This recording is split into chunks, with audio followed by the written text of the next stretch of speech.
একটি ছোট গ্রামের এক কোণে থাকত রহিম, খুব গরিব এক মানুষ। সারাদিন খেটে খেতেও ঠিকমতো খাবার জুটত না, তবুও সে ছিল খুব সৎ এবং দয়ালু। কাছের জঙ্গলে গিয়ে কাঠ কেটে বাজারে বিক্রি করেই দিন চলত তার। একদিন সন্ধ্যায় কাঠ কেটে ফিরতে ফিরতে সে দেখল গ্রামের মাঝপথে এক ছোট্ট মেয়ে বসে আছে, মাটির দিকে তাকিয়ে কাঁদছে। রহিম এগিয়ে গেল। রহিম, বাবা, তুমি এখানে একা বসে কাঁদছ কেন? তোমার বাড়ি কোথায়? মেয়ে, আমি পথ হারিয়ে ফেলেছি চাচা। বাজারে মায়ের সঙ্গে এসেছিলাম, ভিড়ের মধ্যে আলাদা হয়ে গেছি। রহিম একটু চিন্তায় পড়ল, কারণ তার বাড়িতে খাবারও খুব একটা নেই। তবুও সে মেয়েটিকে সাহায্য করতে চাইল। রহিম, ভয় পেও না বাবা, আমি তোমাকে মায়ের কাছে পৌঁছে দেব। আগে একটু পানি খাও। রহিম নিজের বোতলে থাকা অল্প পানি তাকে দিল। মেয়ে ধীরে ধীরে শান্ত হল। রাতে গ্রামের রাস্তা বেশ ফাঁকা। রহিম মেয়েটিকে নিয়ে বাজারের দিকে হাঁটতে লাগল।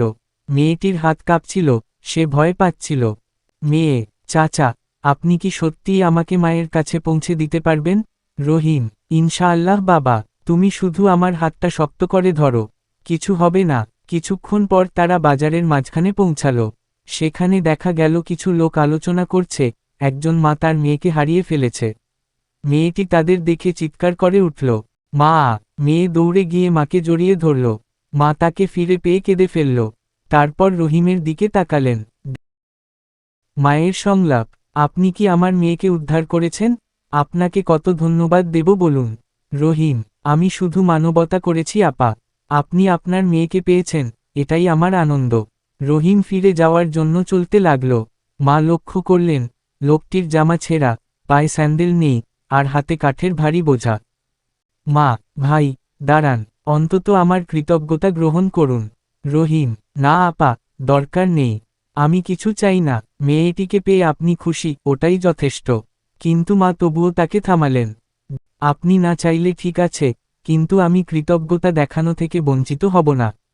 তিনি নিজের ব্যাগ থেকে একখণ্ড কাপড় বের করে মেয়েকে বললেন, মা, বাবা, এটাই তো শিখিয়েছি, যে ভালো করে, তাকে ভালোবাসা ফেরত দেওয়া উচিত।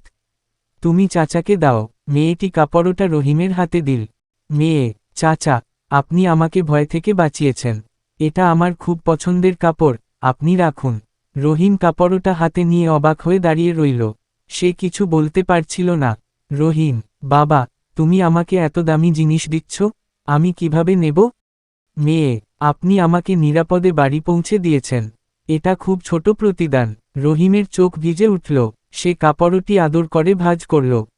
সেদিনের পর থেকে রহিম যখনই বাজারে কাঠ বিক্রি করতে যেত, মেয়েটি দৌড়ে এসে তাকে ডাকত।